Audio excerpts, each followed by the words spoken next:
Hi friends, welcome to our channel. நாம் இன்றைக்கி எல்லாரோட ஃபேவரட்டான ப்ரான் சுக்கா ரெசிபியை தான் பார்க்க போகிறோம். இந்த ரெசிப்பியை ரொம்ப குவிக்காக ஈஸியாக பண்ணி முடிச்சிடலாம். இப்போ இது எப்படி செய்கிறதுன்னு பார்க்கலாமா?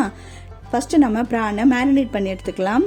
அதுக்கு ஒரு பவுலில் 1 ஸ்பூன் மிளகாய்த்தூள், 1 ஸ்பூன் மல்லித்தூள், 1/2 ஸ்பூன் மஞ்சள் தூள், 1 ஸ்பூன் உப்பு, 1 ஸ்பூன் இஞ்சி பூண்டு விழுது, இது கூட 250 கிராம் அளவுக்கு இறால் எடுத்து வாஷ் பண்ணி எடுத்திருக்கேன்.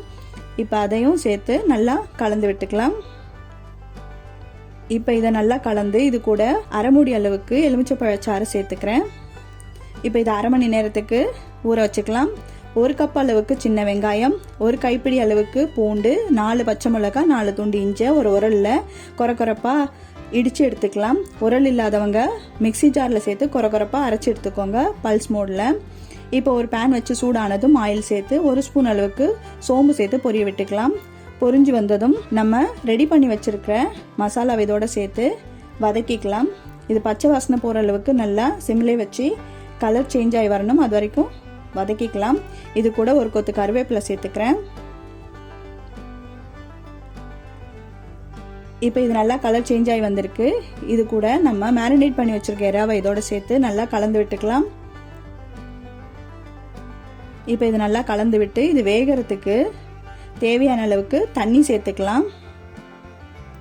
நான் மேரினேட் பண்ணி வச்சுருக்க பவுலில் இருந்த மசாலாவையே கழுவி இதோட சேர்த்துட்டேன். இப்போ இந்த சமயத்தில் உப்பு சரி பார்த்துக்கலாம். நம்ம மேரினேட் பண்ணும்போது கொஞ்சம் உப்பு சேர்த்துருக்கோம், ஸோ அதனால் கேர்ஃபுல்லாக உப்பு சரி பார்த்துக்கோங்க. இப்போ இது நல்லா வெந்து வர்றதுக்கு ஒரு மூடி போட்டு 2லேருந்து 3 நிமிஷம் வேக வச்சுக்கலாம். இப்போ இது நல்லா ஆயில் பிரிஞ்சு வந்திருக்கு. இது இன்னும் சுருண்டு கலர் சேஞ்ச் ஆகி வரணும், ஸோ அதனால் கைவிடாமல் நல்லா கலந்து விட்டுக்கலாம். ஃபைனலாக இது கூட 1 ஸ்பூன் அளவுக்கு மிளகுத்தூள் சேர்த்துக்கிறேன்.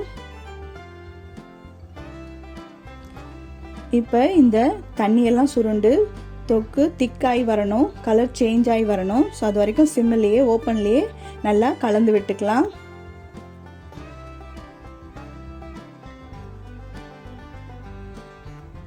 இப்போ சூப்பரான ஸ்பைசியான பிரான் சுக்கா ரெடி ஆயிடுச்சு. சுட சுட எடுத்து சாதத்துக்கூடயோ இல்லாட்டி ஸ்டார்டராவோ கூட இதை அப்படியே சாப்பிடலாம். இதோட டேஸ்ட் ரொம்ப ஸ்பைசியாக வேற லெவலில் இருக்குங்க. நம்ம நார்மலாக தொக்கு செய்கிறது போல் இல்லாமல் இந்த மாதிரி ஸ்டைலாக 1 டைம் செஞ்சு பாருங்கள். நீங்களும் மிஸ் பண்ணாமல் ட்ரை பண்ணி பார்த்துட்டு எப்படி வந்திருக்குன்னு கமெண்ட்ஸில் சொல்லுங்கள். இந்த வீடியோ உங்கள் ஃப்ரெண்ட்ஸ் அண்ட் ஃபேமிலிக்கு ஷேர் பண்ணிடுங்க. நம்ம சேனலை சப்ஸ்கிரைப் பண்ணிடுங்க. அடுத்த வீடியோவில் பார்க்கலாம். தேங்க்ஸ் ஃபார் வாட்சிங். பாய்.